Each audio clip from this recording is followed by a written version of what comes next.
they all... Oh, what's going on? What's with... You're not going to let me have that one? Why am it's I only half getting of a Topo Chico because the other half is in my ranch water. Yeah, I know. It's I want a whole Topo Chico. You want a whole Topo Chico? Yeah. I just have We just drank a whole Topo Chico because we just did an hour and a half Chico chat that is not going to be an hour and a half since I had any Topo Chico. I was trying to save us the, $2 a bottle. It's not $2 a bottle. A little bit of lime. So yes, another Topo Chico for another Chico chat, second of the day. You guys don't get to see the first one. What are you drinking? Topo Chico. It has tequila in with it.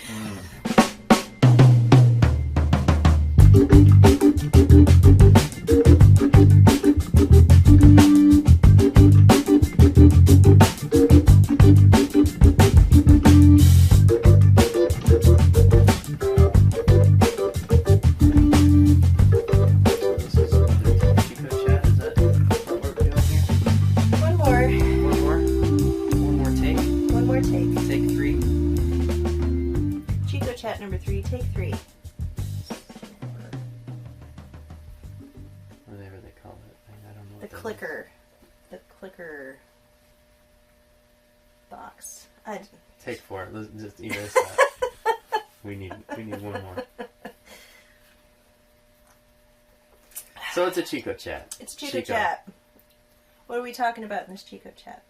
I think we're talking about why we're still not in Belize. Yeah, that's a good question. Why aren't we still in Belize, Mike? Why aren't we in Belize yet? Why are we still here? Yeah. Well, we were. That's fair to say. Why aren't we still in Belize? We were in Belize. Yeah. So, and I think the other topic is broadly why there was never a finale to season 2. Left you hanging on that one. Right, and then I think maybe just a little bit of foreshadowing on what we expect to do in the next few weeks as we prepare to go down there for the last time. Probably, something like that. I need to move this just a little bit. Okay. Okay. Okay. All right. So, are we ever going to Belize? Yes. Yes. Good. The reason that we're still in Texas is basically that we decided we wanted to take our old Ford F-250. It's a 1988 model, and we're just funny that way. We like to keep older stuff that we can work on ourselves. We don't really view cars and a lot of other personal belongings as consumer items. A consumer item implies that you consume it and you discard it, and we like to keep things. So this truck was actually a project. It was a daily driver for probably about 7 years, and then it sat for about 5 while I was trying to find time and resources to complete a series of improvements and upgrades and repairs that were needed so that I could get back into use as a daily driver again. So when we decided to go to Belize, we decided to keep that vehicle and bring it back to 100% useful status, and it just became a more complex endeavor than we expected. Specifically, I found that there was so we rebuilt the motor. So it was a freshly rebuilt motor. We actually did a test tow of the fifth wheel and found that the motor was doing fine. It had enough power to do what it needed to do. We noted some insufficiencies with the braking system, suspension, lots of other little things that needed to be upgraded alongside the engine upgrades in order to really be a fully capable tow vehicle for the fifth wheel. And I started undertaking all of those processes. And about the time that we were done and we thought, okay, we're really ready to hook the fifth wheel and go, the engine screwed up. And it acted like a classic head gasket symptom. It was pushing combustion gases into the cooling system. But ultimately, it looks like it turned out that it was a crack in a head where nobody was able to diagnose it. I had it to 3 different machine shops, and nobody could identify that there was a crack, and they kept telling me, look elsewhere, it's not a head. And that ultimately had me taking the engine apart and putting it back together multiple times. I think the total number may have been 5 or 6. A few mishaps along the way. Every time you take a motor apart and put it back together, there's a chance for errors, and there were a few. There were several errors on the part of machine shops I was relying on, and a few that were my bad. And ultimately, I think as of yesterday, we've got it together and it's not leaking. But it was a real frustrating situation because the heads that I initially had on this rebuilt motor were cracked castings. It's all I had, and during COVID it was very hard to find any remanufactured heads. And so I had a company that's well known for repairing cracked head castings actually repair the cracked ones that I had. And it looks like what happened is one of the cracks that they tried to repair cracked again, and that probably means they didn't get all of the crack out, and so then it was able to grow back to the point where it was able to leak internally. And I suspect it's, like I say, I think it's behind one of the valve seats where we can't identify it, but it doesn't leak with a traditional coolant chamber bench test at, say, 35 to 60 psi like most shops will do. But these engines see, in operation, these engines see upwards of 1,000, maybe greater than 1,000 psi. It's a lot different than a 60 psi bench test. And so it appears to pass every bench test we put at it and fail when it's on the engine. And so finally I just decided, you know what, both of these head castings were originally cracked. They've both been repaired. If one has cracked, the other one could in the future again. So I got rid of both of them. Just kind of sucked up the financial loss. Bought another set that were remanufactured from good castings that never had any cracks, and everything seems fine. So at this point, we're down to the final little details, and we'll be able to go. Yeah, we should be out of here in a couple weeks. And making the trip with the RV, the big trip, right? In one sense, it's the biggest rig we've pulled yet, but it should also be the fun trip. Yeah. Because it's our final trip. It's our house. We're bringing our house with us this time. Yeah. Bringing the dogs with us this time. Mm-hmm. They're going to be Belizean citizens. They are. And I scheduled the trip so that hopefully we can take our time and have a little bit of enjoyment on this final trip down. Yeah. And planned everything specific for RV friendly route and stops, and so there's something that I need to mention about the truck.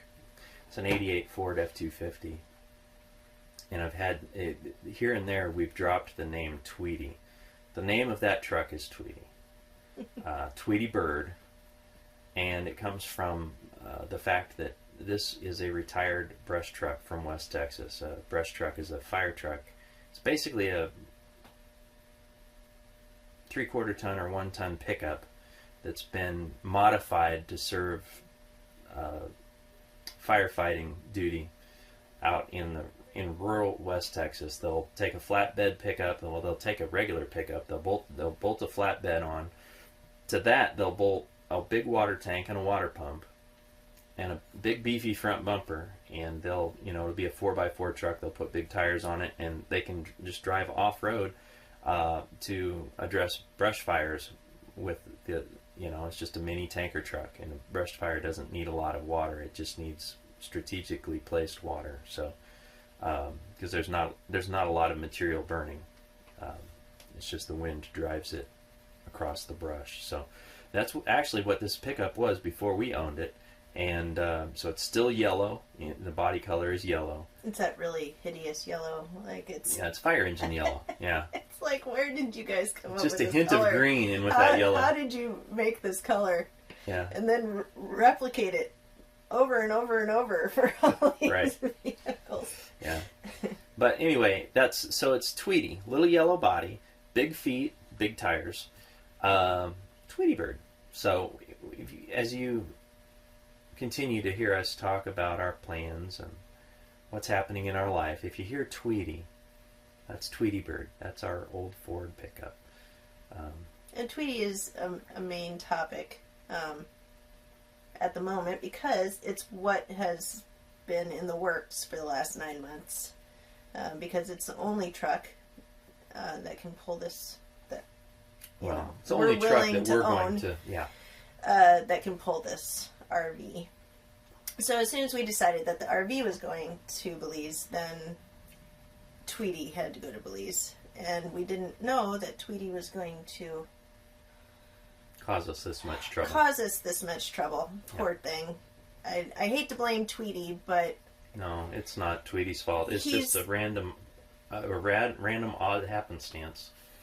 And it's just one of those things where you just have to suck it up and say, this shouldn't have happened. This was one of those freak situations. Yeah. Ordinarily, if you have a head casting repaired the way we did, it holds. And that's why the company that we used has such a good reputation. It made me nervous. The fact that this one cracked made me nervous enough. Like I said, I replaced both. I didn't want any of those cracked and repaired head castings on my engine. But, in fairness, they do it all the time with success. So it shouldn't have been. And if it did crack, it should have been somewhere we could identify the crack. And, they magnaflux. Tested it so many times. They magnafluxed them and couldn't find a crack. They pressure tested them and couldn't find a crack. That doesn't happen. 9 times out of 9, that doesn't happen. It never happens. Always a machine shop can find a crack if there's a crack, except just the most extremely rare case. And so that's what we ended up with. And then my hard-headedness, I don't like to just throw money at a situation to fix it. So even among mechanics, there's guys that'll say, we're just going to, we're going to replace everything in this whole section of the motor. The problem has to be somewhere there. We don't care why it's failing. We're just going to, throw money and parts at it to get it going. And me, I like to learn. I like to understand. And so it was a real challenge because I had this leak and I couldn't actually pinpoint it. And so without pinpointing it, I was very sparing. I'd be like, okay, well, we'll try a new head gasket on it, but we'll modify this and we'll change that. Because perhaps naively, I was believing the input from these machine shops that said the heads weren't cracked, and so I tried a lot of different things, like the freak accident thing, like the freak occurrence that never happens. No, initially I completely believed. Why would you ever expect that? Right. Like initially, I totally believed the machine shops. I was like, okay, then I don't have cracked heads. It's something else. So. And then you start looking for something else, and then you spend all this time trying to track down something when it was the original suspicion, unbelievable thing. Right. Yeah. So. And we've proved it now because I do have 2 new heads on the motor. That was just. The finishing touches and a good thorough test run yesterday proved it. It's fine now with 2 new heads on. So now Mike will spend the next week or so doing last minute stuff to Tweety, just making double, triple sure of stuff. Mm-hmm. He's already got the RV. Yeah, mechanically it's ready Mechanically sound. It's good to go. We've got some of the major stuff we did to it. He upgraded the suspension and a couple new tires and even wheels, I think. Yeah, we had one oddball wheel that technically functioned, but there I didn't like it there, so we got a matching wheel. And just make sure it's not going to give us, any trouble that we can't deal with in Mexico. Yeah, I don't think there's nothing even to. I mean, I'm going to do a cursory check of everything, but I've already done the major checks. It's fine. And I've we'll got make sure the lights work. Right. Dumb stuff like that, sure. Just corrosion. Basic sitting vehicle here, that stuff. Could, yeah. And it has that. This has been our house for 3 years, so it's just that. But I'll do final packing. We got to get the pups ready to go with their permits and vet certificates for travel. And then we're out of here. And like I was starting to say, I've got a route lined out specifically for RV friendly, travel and stays and Right. Even some hookups and stuff like that, so we can actually stay in the RV some nights. Got some locations where you have the option of either in the RV or in a hotel because they're one and the same business. And do a little sightseeing. Hopefully the weather's good. But we're in a lot of cases we're staying enough days that if we hit bad weather, we'll still have a day or two at that location. I've factored in some buffer in this one. The last 2 trips were just push. It was 5 days of driving, and 4 nights. Those were rough days of driving. Those were long days of driving. We were pulling trailers both times. So this time it'll be 8 days of driving, and we'll stay a couple nights each time we stop, we'll spend a couple days before we get going again. Yeah. So that'll give everybody a little recovery time. Yep. The vehicles and us and the dogs. So that'll be interesting to see how they do. We've traveled with them before. Yeah, it's been a few years. They used to travel a lot with us. Yeah. Well, that's kind of a fun issue. One of the biggest deals, they travel well, but Tweety is a single cab truck, so we're gonna be packed in. It's gonna be a little uncomfortable. So, I specifically tried to keep the days short enough that we're not all so cramped up and uncomfortable and irritable that by the end of the day we're not ready to kill each other. So, but they're sweet little pups, though. They'll do better at it than we will, because they're happy as long as they're where we're going. Yeah, that's all they want. So that's the plan. This one will be the one to watch out for with the grumpiness by the end of the day. Yeah, I don't do well with things not working out the way I planned. So go with the flow is not really part of my repertoire. It's not in my resume. It's not in my resume. Yeah, go with the flow does not come. You won't see those words on my resume anywhere. But you're not certified in that, right? Yeah. Nope. Going with the flow. Yeah. Nope. I don't have a degree in that one. Couldn't even make it through the first class. And that I think very much an aspect of the other thing we were going to talk about, which is why no conclusion to season 2, and I left you hanging. Right.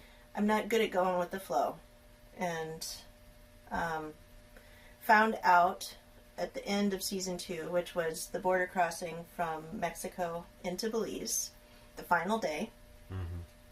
What would have been the final episode if I had been in a frame of mind to share with everybody. I wasn't able to go with the flow. I wasn't planning on going with the flow. I didn't know that going with the flow was a prerequisite to that entire process, and I was wrong. You have to be able to go with the flow at that border crossing. And I had everything. First issue, I think I can condense this down pretty quickly. I'm going with the flow. succinctly. Are you going with the flow? Yeah. See, he can do that. I can't. First problem was that I didn't have a broker picked out before we went. I didn't think I was going to need one. I know that they have to process the paperwork for the vehicles, but any old broker can do that, right? Right. In theory. So I was like, I'll show up. They'll give me the name of a broker, and they'll process my paperwork, and I'll pay them money, and we'll leave. And I thought it was going to go smoothly because I had all of my documentation super detailed, lined out. I had everything itemized that was in that trailer. I had all the receipts for the vehicles, receipts for anything major that was in the trailer. There was no leeway. There was no detail left unprovided. All of the information they could possibly need. There was no way to question. Yeah, there's no way to question the valuations even. It was so well documented. Everything. I had pictures of, like, inside of, I had big totes, and I had pictures of the packed totes, so, like, you could see, like, so if you want to open one up and test me, here you go. Right. But here's the pictures of what's in there, and so they can do the first two or three and go, well, the pictures perfectly correspond to what's in the tote. Yep. Obviously, this is and accurate. That approach was great. It served me very well at the U.S.-Mexico border crossing. Mm-hmm. That made that go very smoothly, and that whole process was great. Mm-hmm. Hassle-free. We got out quicker than we did when we were just pulling the boat. You do have to go to certain crossings for that type of a thing. Yeah, go back and watch our, it's actually, I think, episode 6 or something. Season 2. Season 2. And I share with you guys, the details of actually crossing as a transmigrant from the U.S. into Mexico. And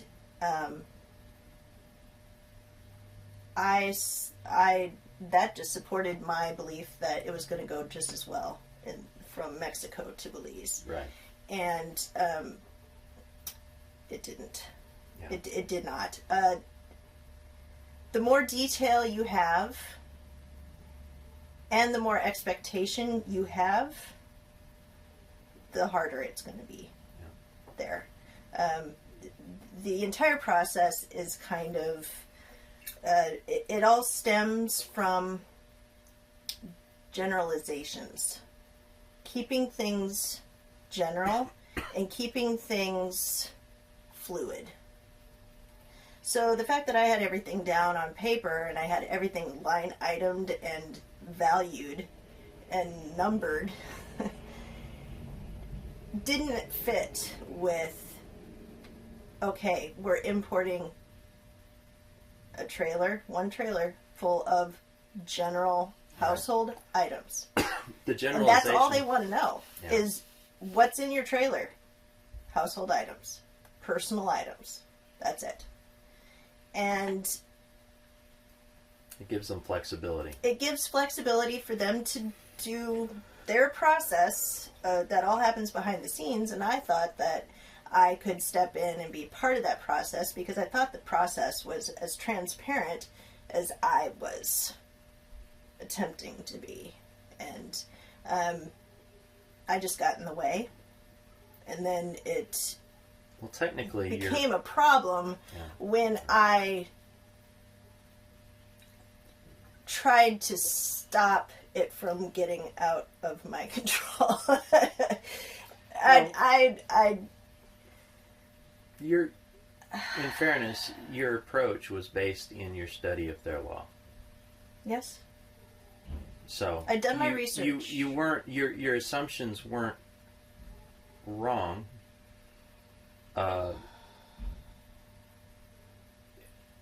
from the point of view of what does the legal code say, but that's not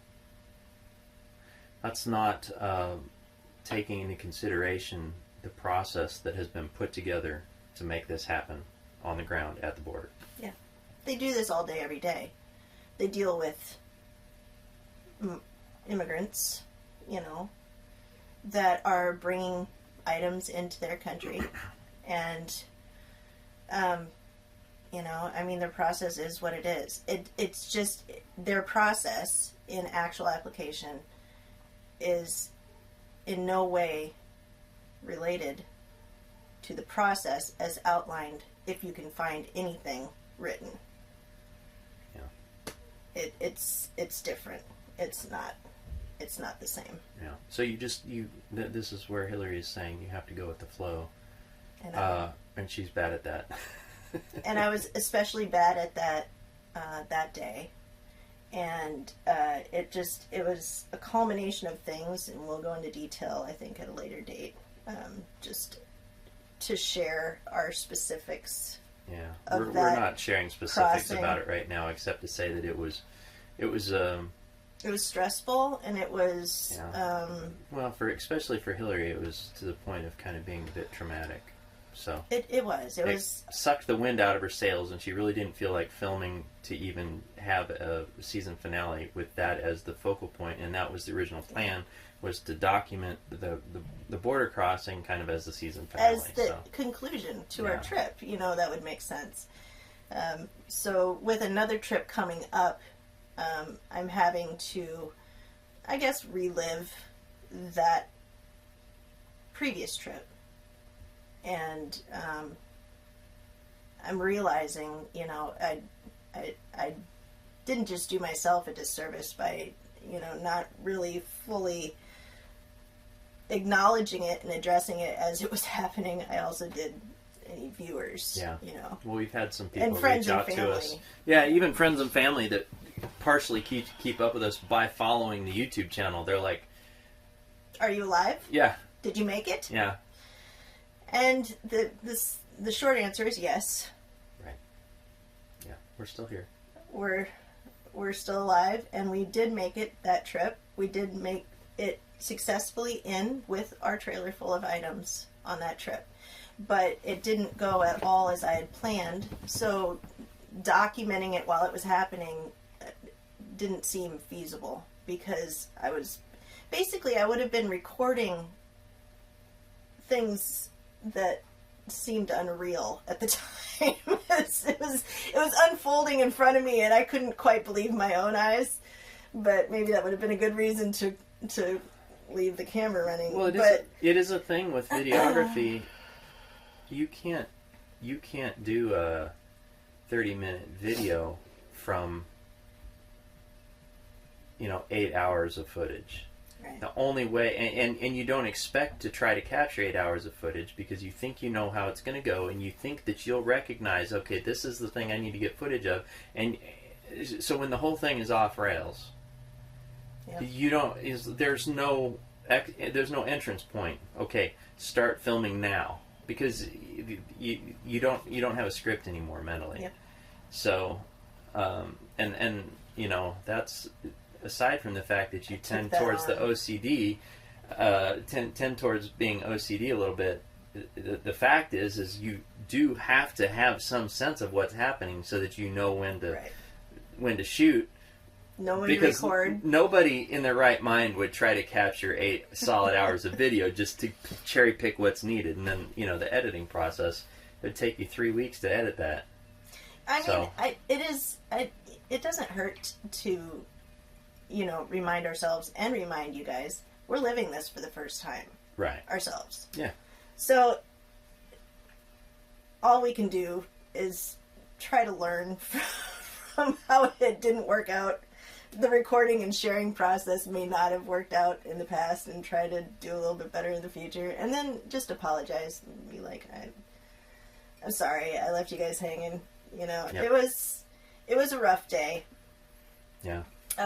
The visit in total was actually really nice, but that day was tough. It was tough. It was a tough day. it put for me it put a damper on the entire trip, but it didn't ruin the entire trip because it was one bad experience out of what's becoming dozens, hundreds, of experiences with our new country and learning it, Sure. So, yeah. and we always preach the,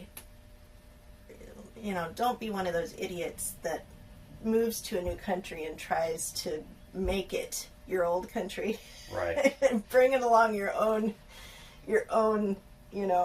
expectations, and trying to make the new country conform. Yeah, it sounds good when I say it. The actual application leaves a little to be desired. Do as I say, not as I do. So that's Hillary's mantra.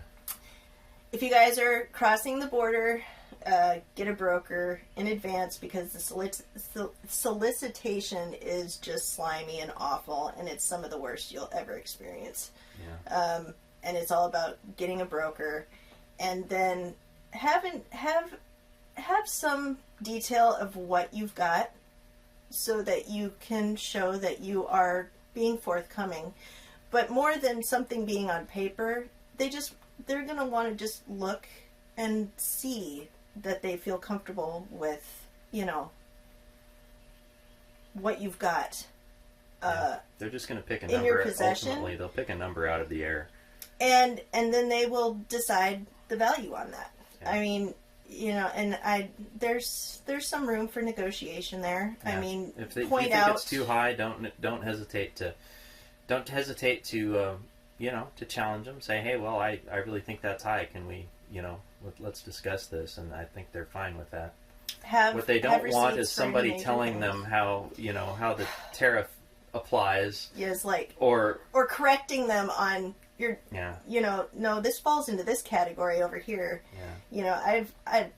Our previous life was transportation. It was U.S. transportation, and I got plenty close to acting as a broker without having any formal broker training or license. That I know do similar things. I know too much for the process to go smoothly.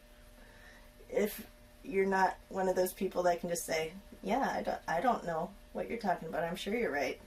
Just like, I know you're not right. Yeah. Well, the thing is, but that's not for me to say. So.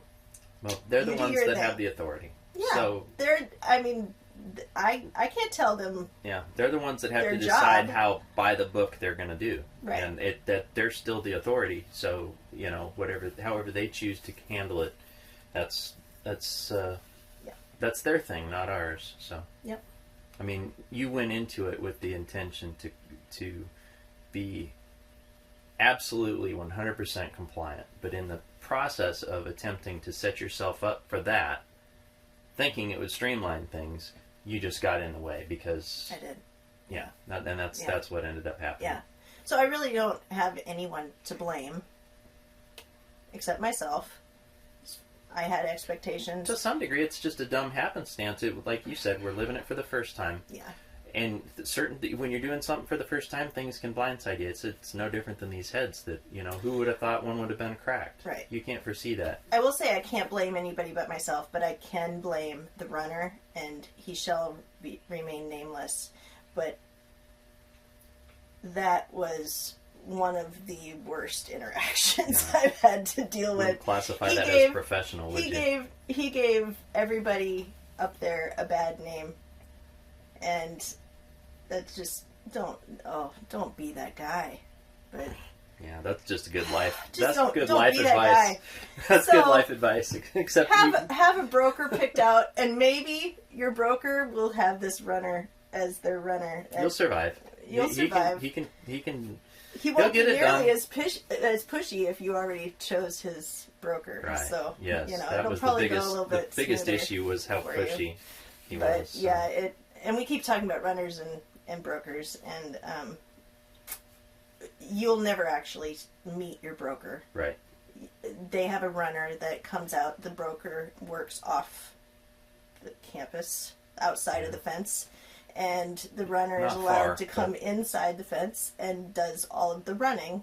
He runs your money around and your permits around. So you're going to be dealing with a runner, and you're just going to have to hope that that runner is doing everything he's supposed to. And the only way you can make sure of that is that you get receipts, signed and stamped receipts for all the cash. He'll come back with a price for something. You give him the cash. He'll come back with a receipt. Just make sure that receipt is signed and stamped. That's where you draw your line. For everything, because otherwise you're just giving people money for no service. You know, you're not getting anything for your money at that point, and it will be a problem in the future. Yeah, we should be clear. Don't try to hardline on anything. If you think you know the law, maybe you do. Doesn't matter. Don't rock the boat. Rock the boat until it comes time to getting that receipt and making sure it's got the proper stamps. Yeah. That is the place where if there's an issue, whatever it takes, you need to extract from them a receipt that has the proper stamps. That's the only thing that's worth any money. That is it. Right. Any money is lost. You're throwing away money if you don't get a signed and stamped receipt. Well, you're putting yourself in jeopardy also. I mean, that stuff has to be done. If you don't get a signed and stamped receipt, especially for the vehicles, you will just end up having to go back and pay it again. Right. Because... But I say that there's no reason to think that you won't, but you do need to make sure. That's your focal point through the whole process, is that when you're done, you do have the receipt that has the proper stamps on it. Yep. Yeah. If you go with the flow, it should be no problem. And after we've imported this RV into Belize successfully, I'll do an episode on, like, you know, what it actually takes, step by step, you know, to import a vehicle into Belize, and specifically an RV, too. We'll have plenty of experience at that point. Yeah. That'll be 1, 2, 3, 4, and just, 5. That'll be 5 vehicles that will have imported by then. Yeah. Yeah. Yeah. And I'll also do an episode on how to title your vehicle and register it in Belize and all of that, and all that stuff, that content that I would have liked to have had. Right. Just trying to get some of that out there, despite the fact that half of it's probably incoherent in some way, shape, or form. But I'm trying. You say that you wish someone had shared, but I might not. Would you have wished someone shared in a completely incoherent manner? Would that have helped you? It's a good point. We're trying to be coherent. I think I was gonna cut and paste from some previous takes on this Chico chat. We don't usually do multiple takes, but this has been kind of a minefield, I guess you would say. A minefield. Minefield.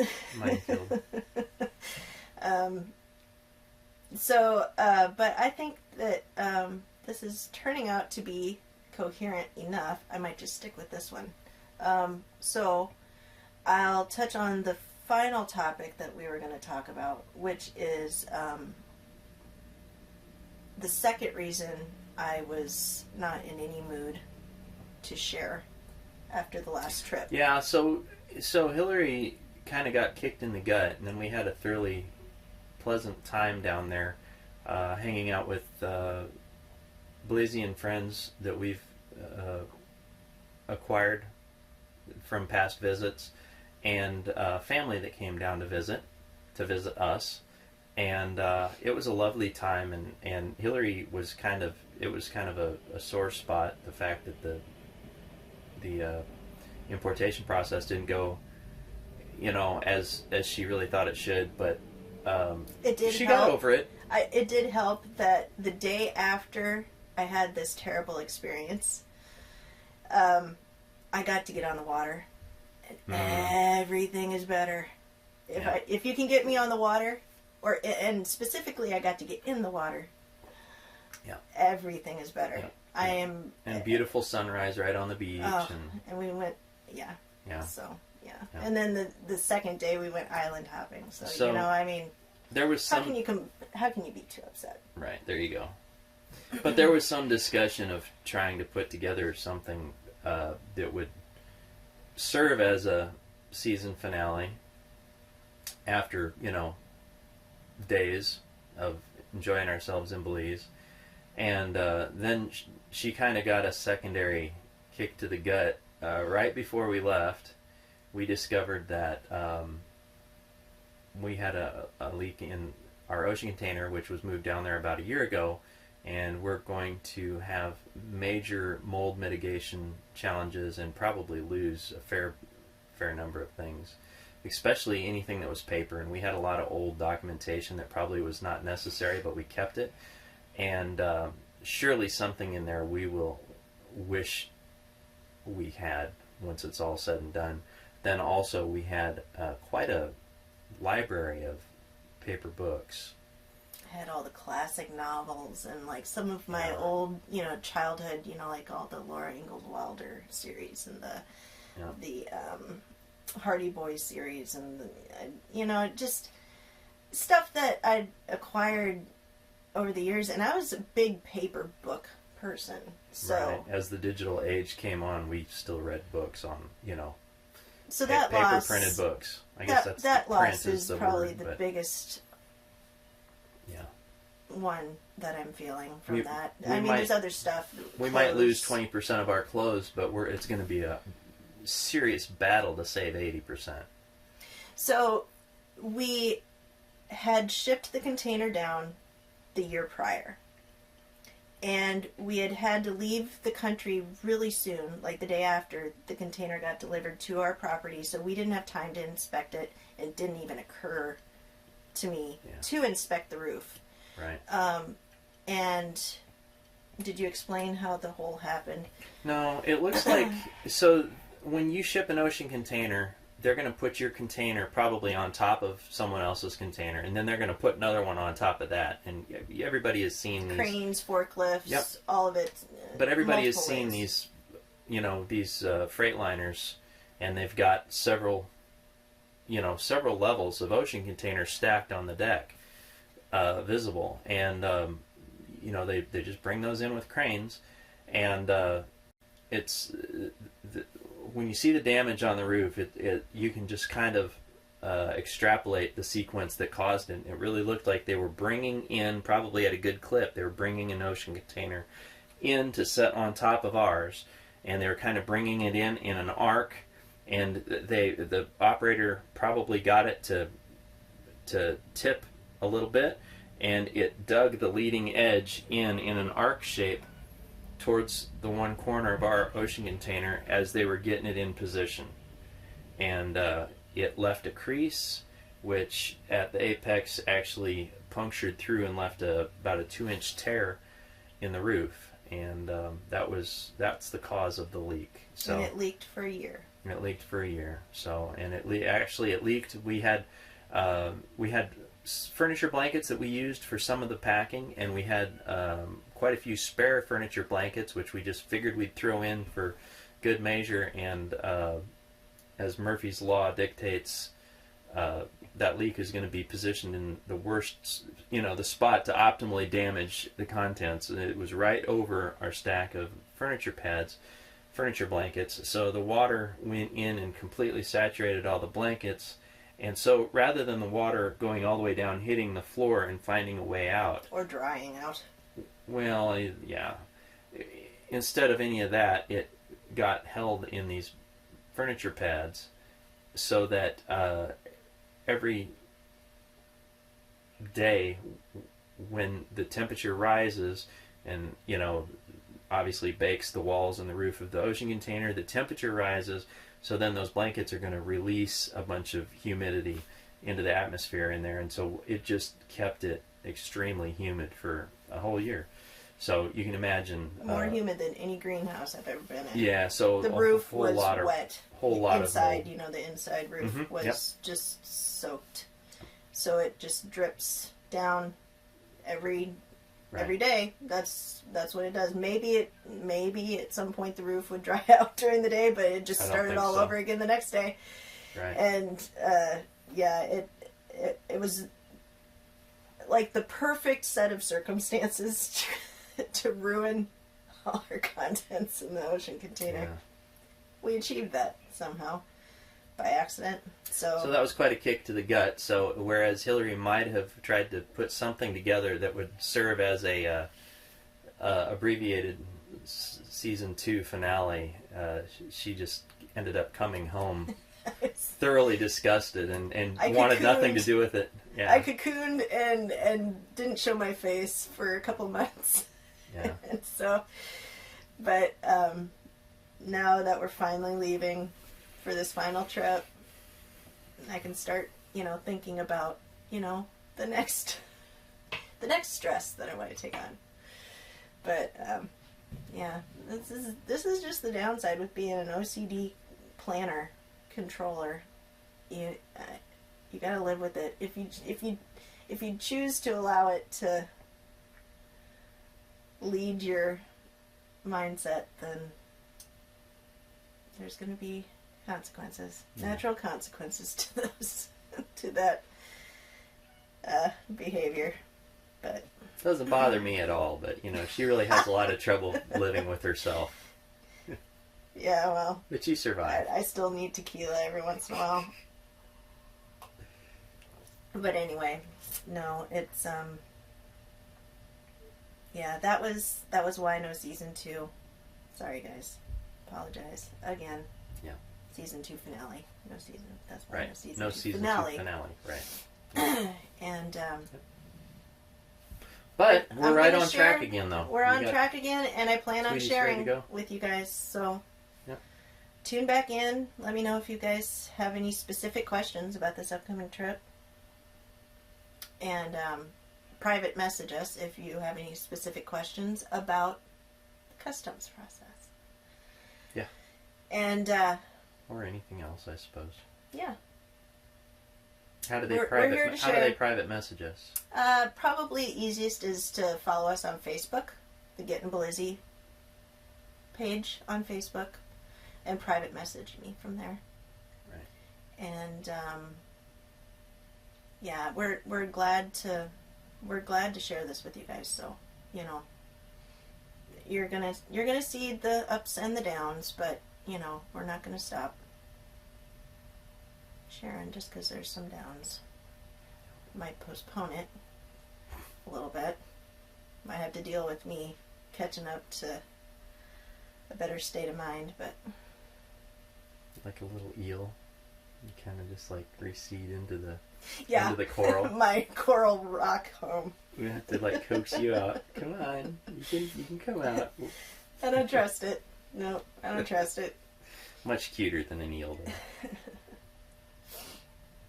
Alright guys, well, thanks for tuning in yet again. Yep. Another Chico chat. Chico plus chat. Ooh. Chico plus chat. Chico plus chat. For like our subscribers. We can do a separate, like Chico. What is this? This is Chico plus what? Tequila? Tequila, right, okay. Yeah. But, it can just be Chico Chat Plus. Chico Plus. Chico Plus Chat doesn't roll off the tongue. It doesn't. Alright, well. But it's still a fun Chico idea. Plus Chico Chat Plus. For me. Yeah, it is. It is for you, yes. Chico Plus Tequila. Yeah. A little lime. Alright, guys. See ya on our way to Belize. Soon. Yeah. Next. Coming up. 2 weeks-ish. Bye. See you later.